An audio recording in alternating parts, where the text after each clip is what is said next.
isyung pang-consumer ang ilan sa mga dominanteng inihayag ni Pangulong Bongbong Marcos sa kanyang State of the Nation address. Mula sa pag-alis sa singil para sa systems law sa kuryente hanggang sa pagpapagaan ng buwis ng mga Pinoy. Iginit niyang final and binding ang 2016 arbitral ruling at pumalag din sa mga humahamak sa ating pagka-Pilipino. Ang highlights ng ikalimang sona ng Pangulo sa report ni Ivan Mayrina.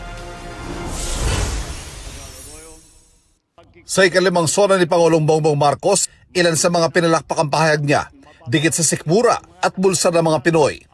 Isa na riyan ang tila sumbat niya sa mga power utility. Bakit mga customer ang pumapasan sa mga kuryenteng nananakaw o nawawala habang dumadaloy sa mga kawad o yung system loss sa mga bill? Bukod dyan, may patong pa itong buwis. Panahon na para tanggalin na natin ang systems loss na pinapasa sa consumer.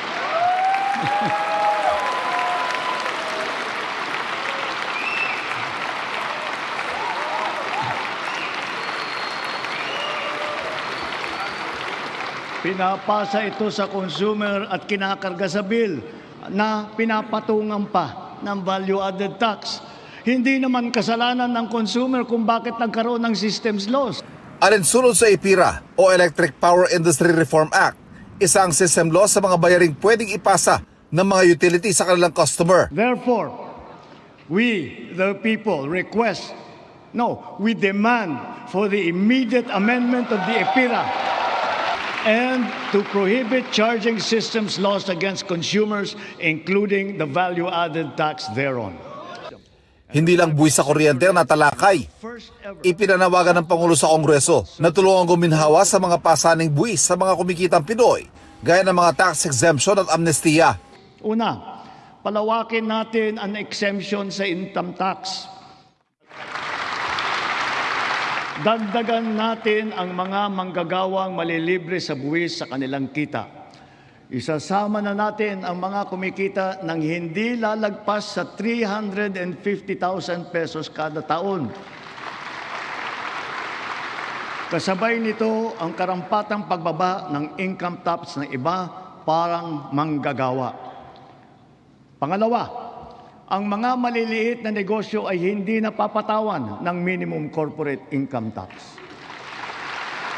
Pangatlo, para mapanatag ang loob ng taong bayan ang pagbigay ng amnesty para sa mga hindi nabayarang buwis tulad ng income tax, estate at donors tax at value-added tax. Kasama na rin dyan ang mga multa na kaakibat ng mga ito.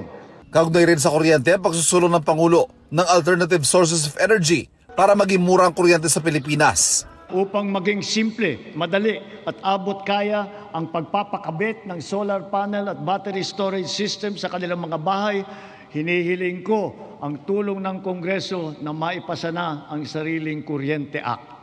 Iniulat din ng Pangulo ang pagsisimula ulit ng drilling sa Malampaya Facility kung saan anya may untap na reserbang 222 billion cubic feet ng natural gas na kayang mapailawan ng mahigit 1.5 milyong bahay hanggang 2034. Gayon din ang paggawad ng mga kontrata para sa production ng hydrogen power, pati pagyakap ng Pilipinas sa nuclear energy. Muli niyang binuhay. Perhaps it is time for us to revisit nuclear energy production. Titiyakin natin ito ay ligtas. Titiyakin din natin may papaliwanag na mabuti sa publiko ang magandang dulot sa atin ng enerhiyang nuklear. Sinabi rin ng Pangulo na wala nang atrasan ng pagyakap natin sa artificial intelligence. AI is here to stay, and so we adopt it to harness its potential to enhance critical sectors, from our educational system to our industries.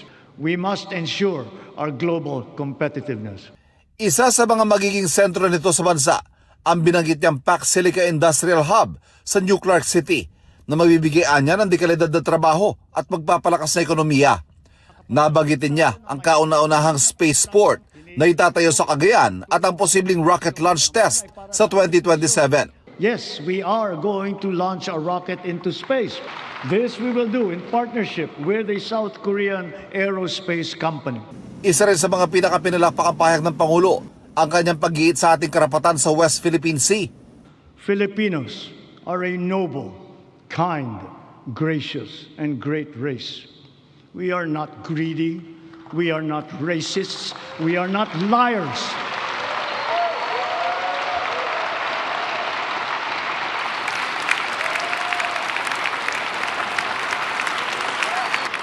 We are respectful and we are dignified. We are Filipinos and we do not yield. We celebrated the 10th anniversary of the final and binding 2016 Arbitral Award. This is not a claim that we advance alone, nor is it one that we will abandon. Ipinaalala niya ang diwa ng ating pagiging Pilipino gamit ang mga titik ng ating pambansang awit. Sa mga pang-aalipusta, hindi tayo matitinag. Sa manlulupig, hindi tayo pasisiil. For me, that's a very good response sa mga nangyari sa loob ng isang linggo. From claiming Batanes, from the racist video, at sa pang-haharas na naman ng Chinese Coast Guard sa ating BFAR, and of course, sa recent incident sa Ayungin. Nangako naman ng Pangulo na sa nalalabing 2 taon ng administrasyon, tatapusin ang mga nasimulan at tutuparin ang mga pangako, kabilang ang mga proyektong pang-infrastruktura at ang mga mas pinalawak na benepisyong pangkalusugan. Ivan Mirina, GMA News.